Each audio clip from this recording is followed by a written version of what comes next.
anyone looking at that with any common sense would say, what in the world would we be doing, fostering some type of system that allows this to happen?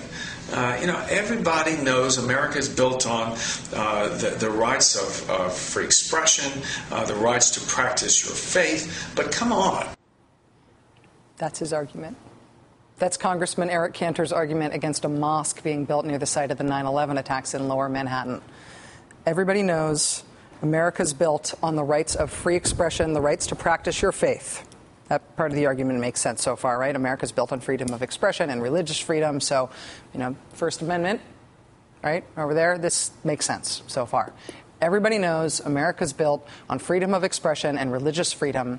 And then here comes Eric Cantor's argument against allowing people to exercise that right. Ready? The argument is, and I quote, "But come on!" That's the argument. Everybody knows America is built on the rights of free expression, the rights to practice your faith, but come on. But come on!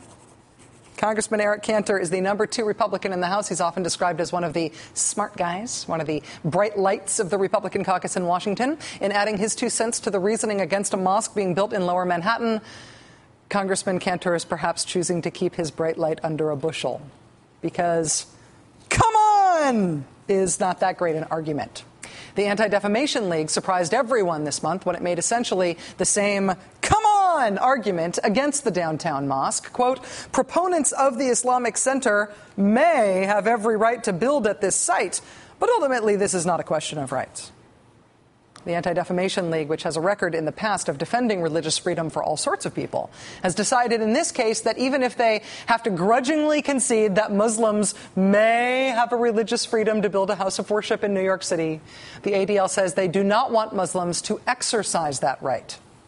In other words, everybody knows America is built on the rights of free expression, the rights to practice your faith, but come on. But come on. We talked a lot about what constitutes a right on this show recently when California's same-sex marriage ban was struck down by a federal judge as unconstitutional, as a rights violation, even though a majority of California voters had voted for that ban. The thing about rights is you don't get to vote on them. They're not a popularity contest. That's why they're constitutionally protected.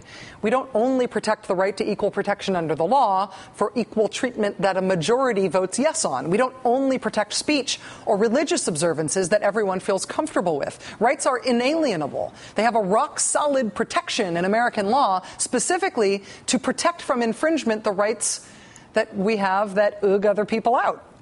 That means that First Amendment protections like First Amendment protectionists like the American Civil Liberties Union, they protect that right for everyone from neo-Nazis wanting to march through a Jewish Chicago suburb in 1977 to the Colorado state senator who last year said he wanted to get an ACLU sucks license plate because he hated the ACLU just that much. The ACLU offered to represent him if the state gave him any hassle about that. Our country was founded by people fleeing religious persecution, by people whose religious beliefs and practices ooged out the majority of other people and governments in the places they'd been run out of.